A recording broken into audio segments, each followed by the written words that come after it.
Long ago, in the mystical lands of ancient India, there lived a powerful god named Shiva, the Lord of destruction and transformation. He was calm, silent, and deeply spiritual, often found meditating alone in the snowy Himalayas. But behind his peaceful silence was a heart that had once been broken. Before Parvati, there was Sati, Shiva's first wife.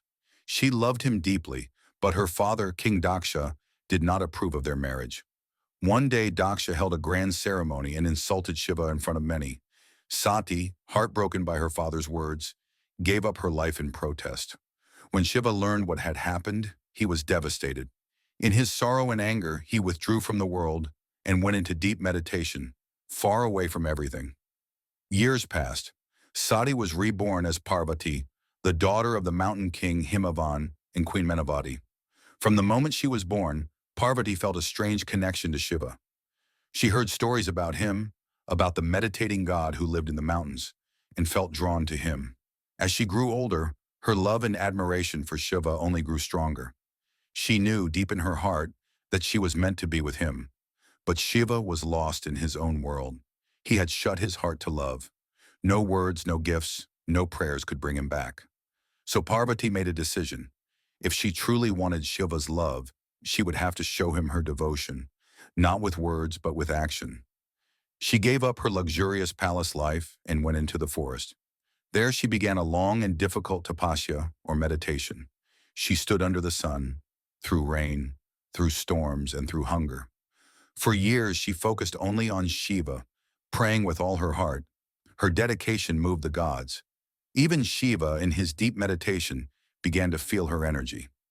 Slowly he opened his eyes. At first Shiva wanted to test her. He disguised himself as a wandering man and approached her. He asked, "Why are you wasting your life thinking about Shiva? He's wild. He lives with ghosts. He has no riches. He's not fit for a princess like you." But Parvati calmly replied, "Shiva is not ordinary. He sees the truth. He understands the universe. He is my only love." Hearing this, Shiva smiled. He could no longer hide his feelings. He realized that Parvati was no longer just Sati reborn. She was stronger, wiser, and full of love. Her devotion had melted even his frozen heart. Shiva finally accepted her love. Their wedding was grand. Gods, goddesses, sages, and creatures from all worlds came to celebrate. It was not just a union of two beings. It was the coming together of energy and consciousness, of strength and peace. Parvati brought love and warmth into Shiva's life, and Shiva gave Parvati purpose and power. Together they created balance in the universe.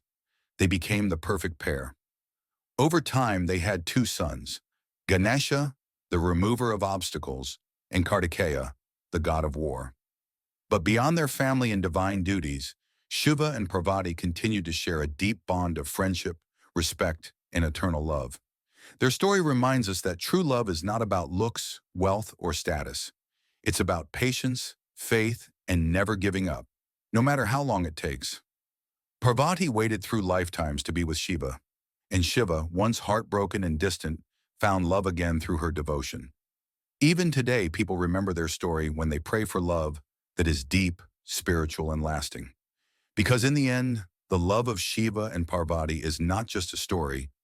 It's a lesson that when two souls are meant to be together, nothing, not even time, pain, or death, can keep them apart.